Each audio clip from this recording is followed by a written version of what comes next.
शुक्लाम्बरधरं विष्णुं शशिवर्णं चतुर्भुजं प्रसन्नवदनं ध्यायेत् सर्वविघ्नोपशान्तये। व्यासं वसिष्ठनप्तारं शक्तिः पौत्रमकल्मषं पराशरात्मजं वन्दे शुकतातं तपोनिधिं। व्यासाय विष्णुरूपाय व्यासरूपाय विष्णवे नमो वै ब्रह्मनिधये वासिष्ठाय नमो नमः। अविकाराय शुद्धाय नित्याय परमात्मने सदैकरूपरूपाय विष्णवे सर्वजिष्णवे।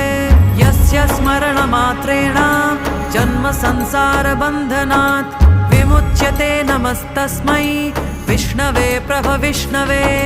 ॐ नमो विष्णवे प्रभविष्णवे। श्रीवैशम्पायन उवाच श्रुत्वा